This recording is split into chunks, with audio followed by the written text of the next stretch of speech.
एक ऐसा microscopic spacecraft जिसे बनने में करीब 74 दिन लगते हैं, लेकिन अगर हम उसके जीवन काल की बात करें तो वो मुश्किल से 24 से 48 घंटे का होता है। बिल्कुल, सिर्फ 1 या 2 दिन। है ना? जरा सोचिए, मतलब हमारे शरीर के अंदर एक ऐसी फैक्ट्री है जहां महीनों की मेहनत सिर्फ 1 या 2 दिन के एक छोटे से मिशन के लिए की जाती है। आज हम भावनाओं और दर्शन को थोड़ा पीछे छोड़ रहे हैं और मानव जीवन की शुरुआत के पीछे की जो असल इंजीनियरिंग है, जो हैरान कर देने वाली बायोलॉजिकल इंजीनियरिंग है, हम उसकी तह तक जाएंगे। जी, और ये वाकई बहुत ही जटिल है। बिल्कुल। तो आज के इस गहन विश्लेषण में हमारे पास जो जीव विज्ञान के नोट्स हैं, उनका विषय है युग्मक जनन यानी केमिटोजेनेसिस। ठीक है, चलिए इसे थोड़ा सरल भाषा में समझते हैं। जब भी हम जीवन के चमत्कार की बात करते हैं तो अक्सर हम उसके पीछे के विज्ञान को, उस सटीक साइंस को अनदेखा कर देते हैं। आज का हमारा मिशन यही है कि हम इस माइक्रोस्कोपिक संसार में जाएं और समझें कि जीवन का सबसे पहला ब्लूप्रिंट, मतलब शुक्राणु और अंडाणु, असल में तैयार कैसे होता है। और इस पूरी प्रक्रिया को समझना इसलिए भी जरूरी है क्योंकि देखिए, ये सिर्फ एक जैविक घटना नहीं है, ये एक बेहद सटीक गणित है और एक बहुत ही जटिल रासायनिक श्रृंखला का बेहतरीन उदाहरण भी है। रासायनिक श्रृंखला मतलब केमिकल रिएक्शंस? जी बिल्कुल। और इस पूरी फैक्ट्री को, इस पूरी प्रक्रिया को चालू करने का काम एक खास हार्मोन करता है जिसे हम FSH यानी फॉलिकल स्टिम्युलेटिंग हार्मोन कहते हैं। Okay, follicle stimulating hormone. हाँ, असल में ये हार्मोन इस फैक्ट्री के उस मास्टर स्विच की तरह है जो पूरे सिस्टम को एक साथ एक्टिवेट करता है। मतलब जब ये हार्मोन रिलीज होता है तभी शरीर को पता चलता है कि जीवन के इस ब्लूप्रिंट को बनाने का समय आ गया है। तो एक तरह से ये FSH वो अलार्म बेल है जो कहता है कि भाई शिफ्ट शुरू हो गई है, चलो काम पर लग जाओ। बिल्कुल सही। ये वाकई एक आहा मोमेंट है मेरे लिए। मतलब अगर कोई जीव विज्ञान का छात्र नहीं भी है तो भी ये जानना रोंगटे खड़े कर देने वाला है कि हमारे अस्तित्व की शुरुआत इतनी सटीकता से होती है। तो अगर हम इस फैक्ट्री के उस हिस्से में जाएं जहां नर युग्मक यानी शुक्राणु बनते हैं, जिसे शुक्र जनन या स्पर्मेटोजेनेसिस कहते हैं, वहां असल में क्या चल रहा है? मुझे ये जो 74 दिन वाली बात है ना, वो कुछ समझ नहीं आई। अच्छा, उसमें क्या कंफ्यूजन है? मतलब कोई भी सिस्टम इतना अकुशल, इतना इनएफिशिएंट क्यों होगा कि 74 दिन तक कोई चीज बनाए और वो चीज सिर्फ 1-2 दिन ही जले? ये तो किसी ऐसी आतिशबाजी की तरह हो गया जिसे बनाने में आपको महीनों की मेहनत लगी, लेकिन आसमान में जाकर वो कुछ ही सेकंड में खत्म हो गई। सुनने में ऐसा लग सकता है, लेकिन ये 74 दिन का समय किसी अकुशलता का सबूत बिल्कुल नहीं है, बल्कि अगर हम इसे विज्ञान के नजरिए से देखें तो ये प्रकृति का सबसे सख्त क्वालिटी कंट्रोल है। क्वालिटी कंट्रोल 74 दिनों तक? हाँ, देखिए, ये प्रक्रिया वृषण के अंदर मौजूद शुक्र जनन नलिकाओं में होती है, जिन्हें सेमिनिफेरस ट्यूब्यूल्स कहते हैं।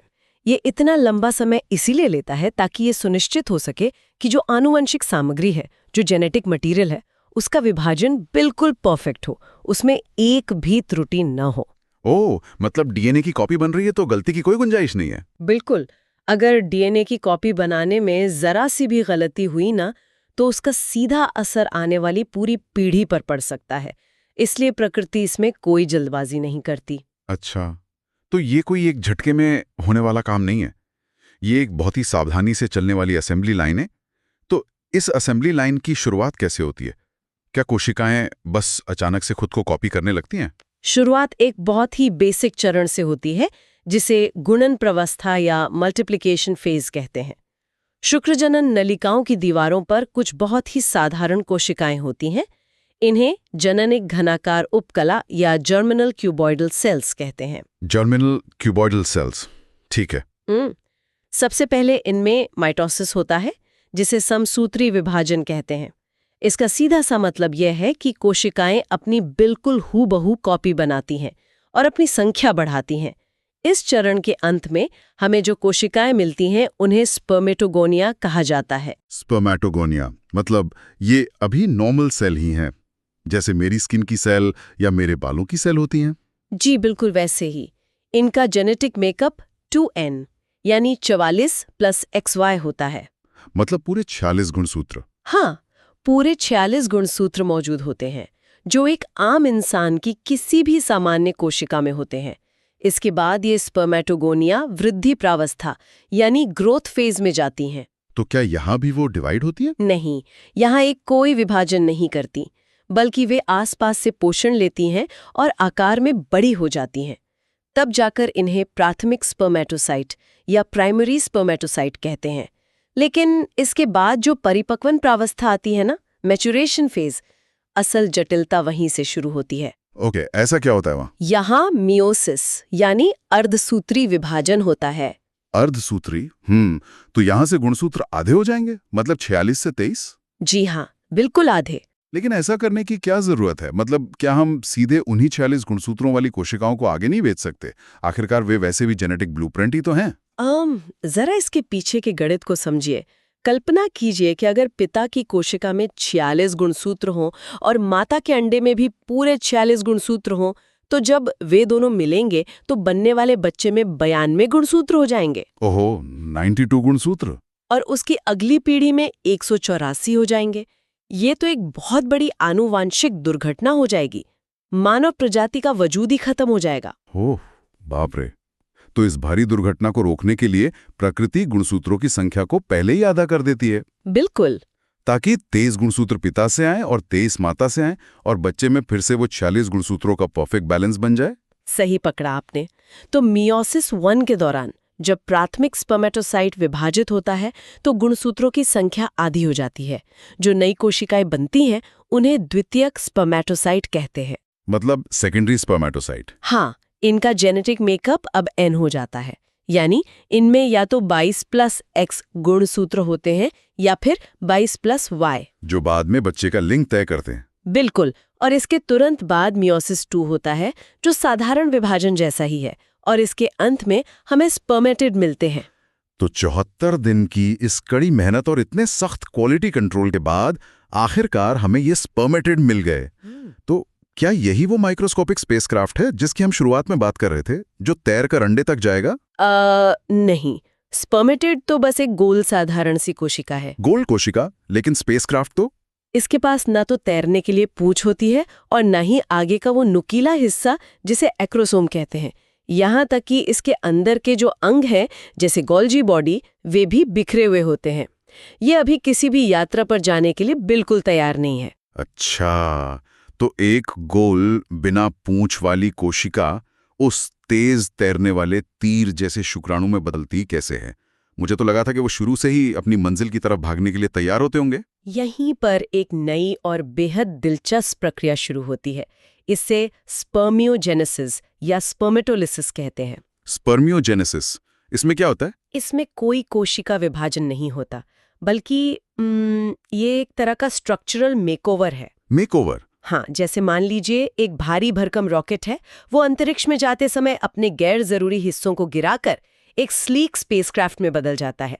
बिल्कुल वैसे ही वो गोल स्पर्मेटिड अपना अतिरिक्त साइटोप्लाज्म और वजन कम कर देता है और एक चम्मचनुमा यानी स्पून लाइक आकार ले लेता है। क्या बात है, मतलब वो अपना वजन घटा रहा है ताकि तेज भाग सके। बिल्कुल। अब यह एक पूर्ण शुक्राणु बन जाता है जिसके 4 मुख्य भाग होते हैं: सिर, गर्दन, मध्य भाग और पूंछ। तो ये वो हिस्सा है जहां उसका असली ढांचा तैयार हो रहा है, उसे एरोडायनामिक बनाया जा रहा है। अगर मैं इसे अपने उसी माइक्रोस्कोपिक स्पेसक्राफ्ट वाले नजरिए से देखूं तो इसका जो सिर है वो इसका पेलोड है, मतलब इसी में वो आधा जेनेटिक मटेरियल सुरक्षित रखा हुआ है। हाँ, बिल्कुल सही। लेकिन मैंने कहीं पढ़ा था कि अंडे के चारों ओर एक बहुत ही सख्त दीवार होती है। तो ये छोटा सा स्पेसक्राफ्ट उस दीवार को कैसे तोड़ता है? क्या ये बस जोर से जाके उस दीवार से टकराता है? अगर ये सिर्फ टकराता ना, तो ये कभी उस सुरक्षा चक्र को नहीं तोड़ पाता। इसके सिर के सबसे आगे एक टोपी जैसी संरचना होती है जिसे एक्रोसोम कहते हैं। Acrosome, okay. और ये एक्रोसोम कोई साधारण टोपी नहीं है। ये एक बहुत ही शक्तिशाली एंजाइम से भरा होता है, हाइल्यूरोनिडेज। हाइल्यूरोनिडेज, ये नाम तो ऐसा लग रहा है जैसे किसी भारी इंडस्ट्रियल केमिकल का हो। और इसका काम भी कुछ वैसा ही है। ये एक रासायनिक ड्रिलिंग मशीन, या आप कह सकते हैं कि एक रासायनिक चाबी की तरह काम करता है। रासायनिक चाबी? हाँ। जब शुक्राणु अंडे के पास पहुंचता है तो ये हाइल्यूरोनिडेज एंजाइम अंडे के उस सख्त सुरक्षा आवरण को घोल देता है, उसे भेद देता है। ओह, मतलब उसे पिघला देता है ताकि रास्ता बन सके। बिल्कुल। बिना इस एंजाइम के शुक्राणु चाहे कितनी भी कोशिश कर ले, वो कभी अंडे के अंदर प्रवेश नहीं कर सकता। और इसी एक्रोसोम के ठीक पीछे वो सुरक्षित केंद्रक होता है, न्यूक्लियस, जिसमें पिता का डीएनए होता है। सिर ने तो अपना रास्ता बना लिया, ड्रिलिंग मशीन भी मिल गई, लेकिन इस स्पेसक्राफ्ट को इतनी लंबी यात्रा करने के लिए जो ऊर्जा चाहिए वो आ कहां से रही है? मतलब महिला के शरीर के अंदर का सफर तो इस छोटी सी कोशिका के लिए किसी महासागर को पार करने जैसा होगा ना? उस महासागर को पार करने के लिए इसके पास एक बहुत ही एडवांस्ड इंजन रूम है, जिसे हम मध्य भाग या मिडिल पीस कहते हैं। Engine room? अगर हम इसके इंजन रूम के अंदर झांकें तो हमें 9 ठोस प्रोटीन फाइबर मिलते हैं, जो इसे एक मजबूत ढांचा देते हैं। और सबसे महत्वपूर्ण बात, यहाँ बहुत सारे माइटोकॉन्ड्रिया एक सर्पिल यानी स्प्रिंग जैसे आकार में व्यवस्थित होते हैं। तो ये जो स्प्रिंग वाले माइटोकॉन्ड्रिया हैं, ये इसके बैटरी पैक की तरह काम करते हैं? बैटरी पैक से भी बढ़कर, हम सबने पढ़ा है कि माइटोकॉन्ड्रिया कोशिका का पावर हाउस होता है। हाँ, स्कूल में रटाया जाता था। बिल्कुल। तो शुक्राणु को लगातार तैरने के लिए भारी मात्रा में ऊर्जा चाहिए। ये माइटोकॉन्ड्रिया लगातार एटीपी के रूप में ऊर्जा उत्पन्न करते हैं, और ये ऊर्जा सीधे पीछे लगी पूंछ को भेजी जाती है ताकि वो बिना रुके हिलती रहे। पूंछ जो इसे प्रोपेल करती है, आगे धकेलती है। जी, और ये पूंछ कोई साधारण धागा नहीं है जो बस पानी में ऐसे ही लहर रहा हो।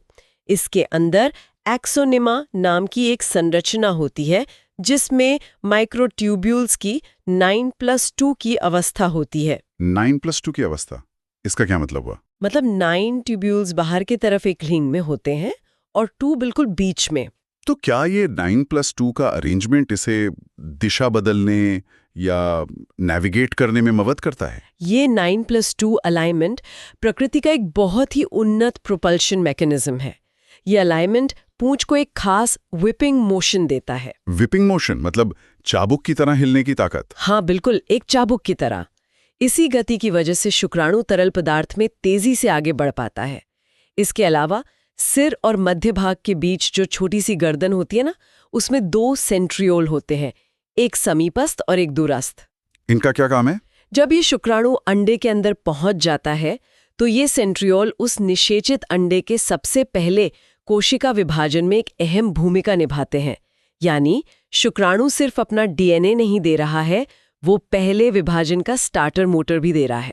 बाप रे, ये सच में किसी साइंस फिक्शन फिल्म के डिजाइन जैसा है।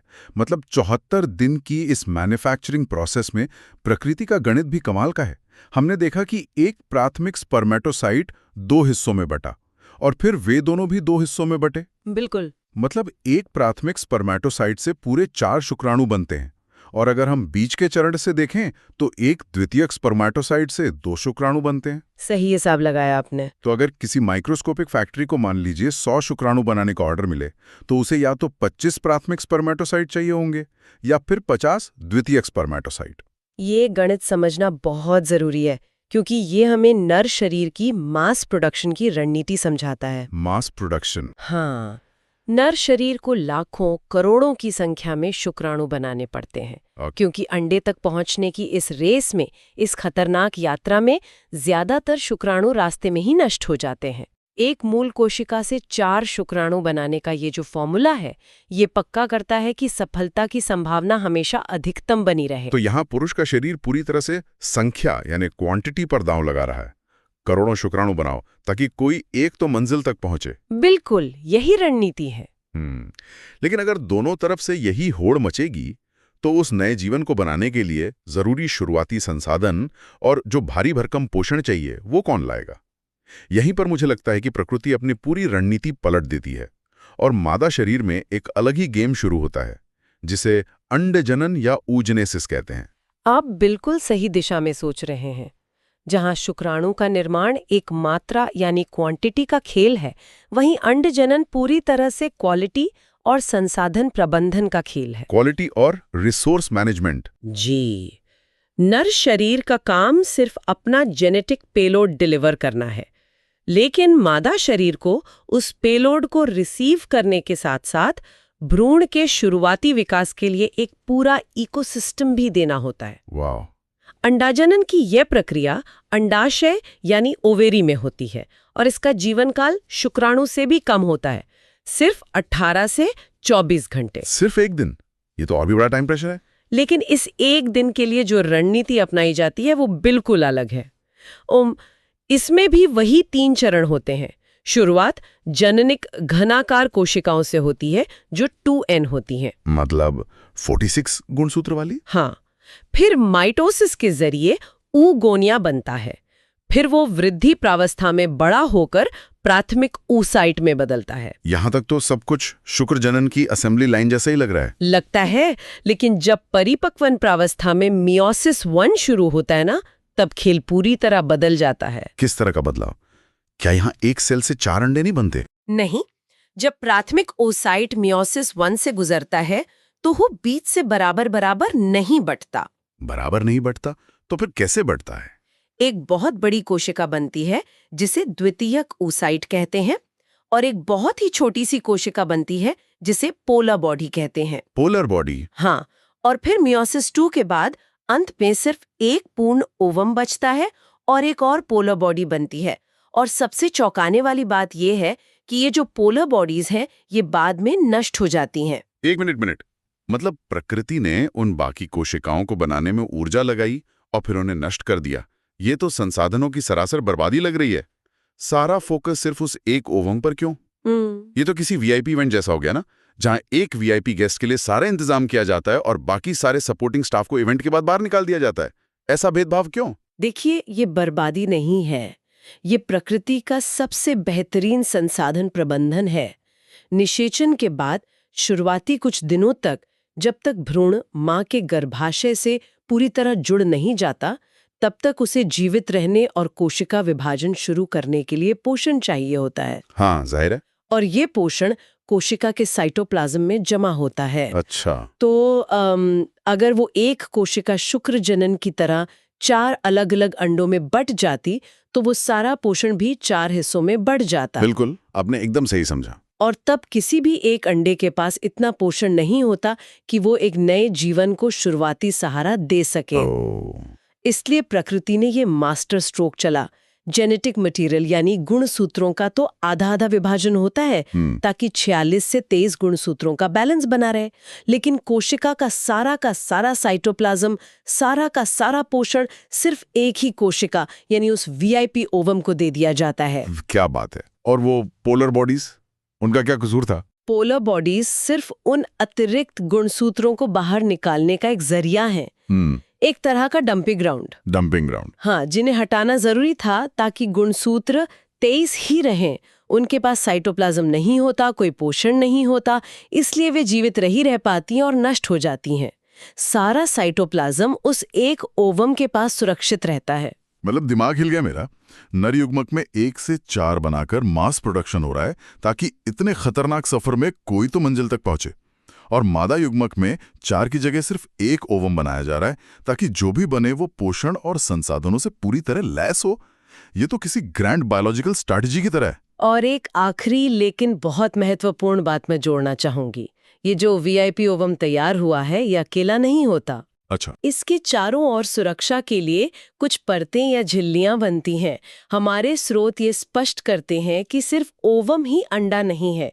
ओवम और उसके चारों ओर मौजूद ये जो एग मेम्ब्रेन्स हैं, ये मिलकर ही वास्तव में एक पूर्ण अंडाणु या एग कहलाते हैं। तो ये मेम्ब्रेन्स उसकी सिक्योरिटी गार्ड है। बिल्कुल। ये सुरक्षा परत तय करती है कि अंदर का वो बेशकीमती साइटोप्लाज्म और डीएनए पूरी तरह सुरक्षित रहे जब तक कि सही शुक्राणु वहां न पहुंच जाए। इस पूरी चर्चा को देखकर ऐसा लगता है कि हम अब तक जिसे सिर्फ जीव विज्ञान का एक बोरिंग प्रोसेस समझ रहे थे, वो असल में कितनी उन्नत और कैलकुलेटेड इंजीनियरिंग है ना? एक तरफ हमारे पास 74 दिनों तक चलने वाली स्पेसक्राफ्ट बिल्डिंग प्रक्रिया है, जहां 9+2 माइक्रोट्यूब्यूल्स का सटीक अलाइनमेंट और हाइल्यूरोनिडेज एंजाइम की रासायनिक चाबी से लैस शुक्राणु तैयार हो रहे हैं, और दूसरी तरफ एक वीआईपी सेल तैयार करने की अद्भुत दास्तान है, जहां साइटोप्लाज्म का एक-एक कतरा सिर्फ एक ओवम के लिए बचाकर रखा जाता है। ये हमें बार बार याद दिलाता है कि हमारे शरीर के अंदर काम करने वाला गणित, रसायन विज्ञान और भौतिकी का संयोजन कितना सटीक है। कोशिका के विभाजन से लेकर माइटोकॉन्ड्रिया के स्प्रिंग जैसे आकार तक हर एक चीज का अपना एक स्पष्ट उद्देश्य है। कुछ भी बेवजह नहीं हो रहा।